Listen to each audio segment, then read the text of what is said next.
The wildfires are raging in California. The air quality out there is horrendous. In fact, California has become such a hellhole that you can't go inside because you might get COVID. And you can't go outside because you might die of smoke inhalation. So basically, we're all just standing in our doorways, which is actually not bad. I mean, if there's an earthquake, I guess we're all okay. That's pretty much all, that's where we can be. We can stand in the doorways. So the wildfires are happening. President Trump visited California yesterday. And while President Trump was in California, he met with Gavin Newsom and some of the first responders and some of the scientific advisors on handling wildfires. And while he was there, President Trump, he said, listen, you can talk about climate change all you want. What this really is about is bad forest management. That happens to be exactly correct.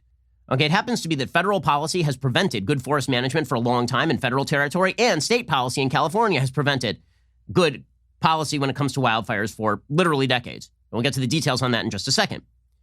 Well, all of this said by President Trump, who sort of downplayed climate change as the factor in wildfires, which, by the way, makes some sense. Okay, here's your choice today, scientifically speaking.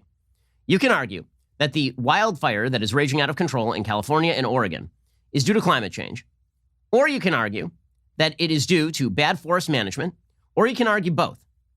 The latter two options make some sense, right? That it is due to bad forest management, or that it is bad forest management combined with slight uptick in average temperature in places like California over the course of the last century.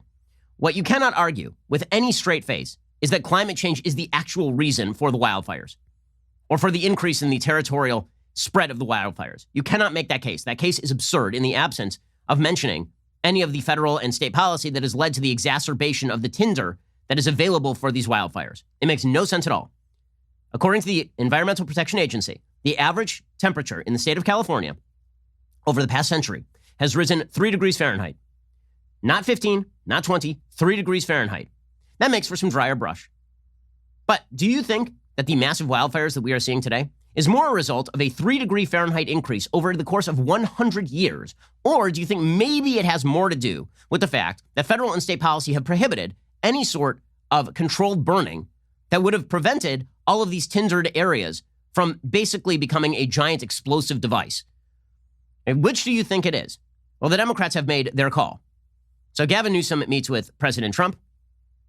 And first, he admits freely that we have not actually done our forest management justice. Like, we've actually blown the forest management. Here was the garbage governor, Gavin Newsom, who just yesterday, by the way, was cutting videos from bad areas of the California forest. He was literally sitting out there like the "this is fine dog" gif. And he's sitting out there with his laptop and with like some paper trying to explain that it was the climate's fault, right? It was the sun's fault. It was carbon emissions' fault. It was not his fault. He's been governor of the state. It's not his fault at all. Well, yesterday, Trump said, your bad forest management had something to do with this. And Newsom was like, well, that's kind of true. There's no question when you look past this decade and looking past almost 1,000+ years that we have not done justice on our forest management. I don't think anyone disputes that. I want to acknowledge we have our U.S. Forest Representative here. The state of California, your administration just entered into a first-type commitment over the next 20 years to double our vegetation management and forest management. Right. I want to thank you for supporting that effort, funding that effort. We acknowledge our role and responsibility to do more in that space. Okay, that should be the end of that conversation right there, is that the state of California can basically focus in on forest management and alleviate this problem over the course of the next few years. That would be the immediate solution to this problem.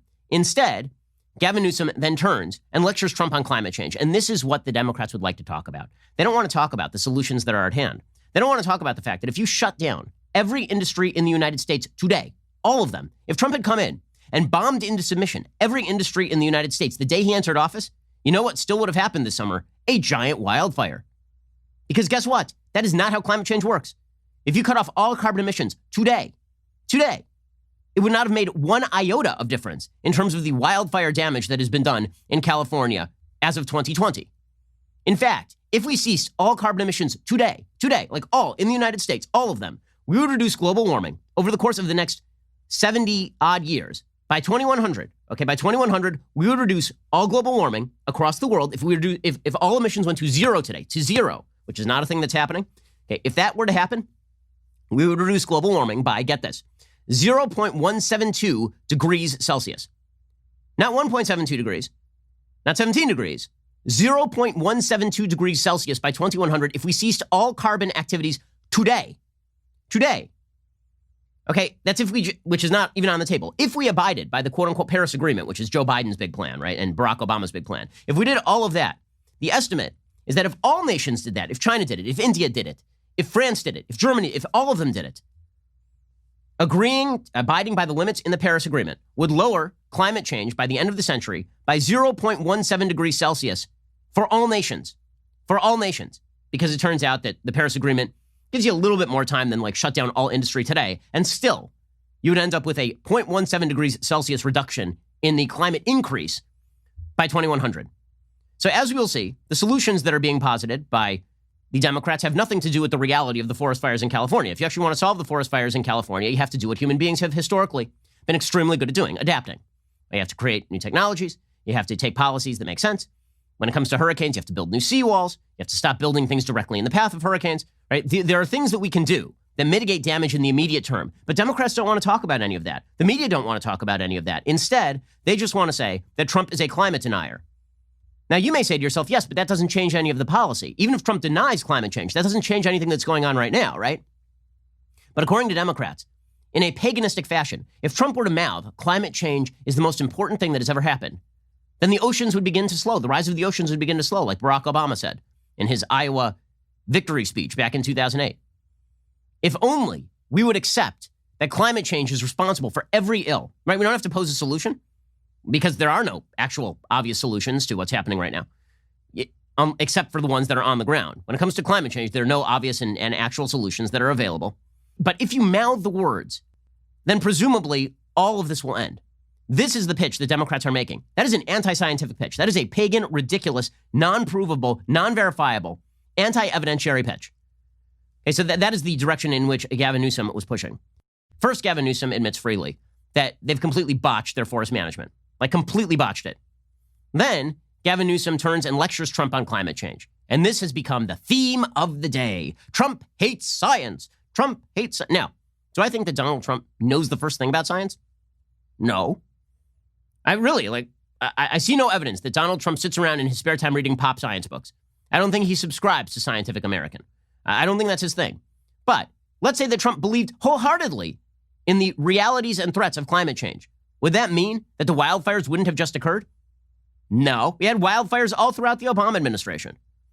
This is not how science works. Science doesn't work by you shouting you believe in it like a religious totem at the top of your lungs, and then the universe leaves you alone. Like you stand in the face of a hurricane, you go, climate change is real! And then the hurricane's like, well, I guess we're done here.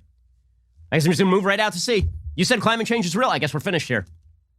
And guess what? All of your idiotic policies about building energy efficient houses and all of this stuff, it is not calibrated to actually stop climate change. It is not. Okay, the solutions that are put forth by Joe Biden, they will not alleviate climate change in any serious way by the end of the century.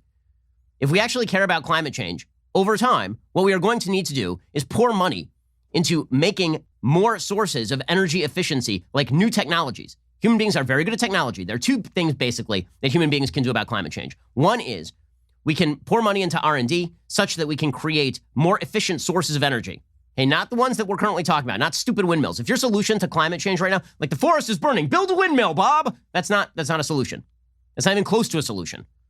The fact is that California 2 weeks ago was experiencing a heat wave and rolling brownouts because we had decided to decommission our nuclear facilities and also move away from natural gas and toward quote unquote green energy solutions. So people instead were plotting from the heat. So if you actually want to do this, what you need to do is develop technologies that are actually economically efficient and that people can opt for. And there is some of that, right? I mean, people are now driving electric cars more than ever, right? That's a good thing. And two, we can engage in adaptation. And that means things like perhaps geoengineering. It means that we have to build more seawalls. It means better infrastructure. It means don't build directly next to a wildfire area. It means that you have to take measures like controlled burns, right? These are all practical things we can do. Democrats don't talk about any of those things. Instead, they talk about these broad scale, quote unquote, ideas for curbing climate change that when actually evaluated cost trillions of dollars and don't accomplish what they are seeking to accomplish. But it's not about that. It's about science is real. So here is Gavin Newsom shouting at Trump, science is real. And then the media going, it's true, science is real. And Donald Trump doesn't believe in science. Here's Gavin Newsom, this idiotic Ken doll. Here he goes. Something's happened to the plumbing of the world. And we come from a perspective, humbly, where we submit the science in and observed evidence is self-evident that climate change is real, and that is exacerbating this. And so I think there's an area of at least commonality on vegetation, forest management, but please respect, and I know you do, the difference of opinion out here as it relates to this fundamental issue on the issue of climate change. Okay, but that fundamental issue is not a fundamental issue. I mean, who cares what Trump believes about, quote unquote, climate change? Why does that matter? The question is the policies. Is he blocking a policy that would have stopped the fire? Is he cutting the forest management? Like, what's the notice? Well, notice what Gavin Newsom does there. He says, we can agree on the solutions, actually. We can agree on that. But do you agree that science is real?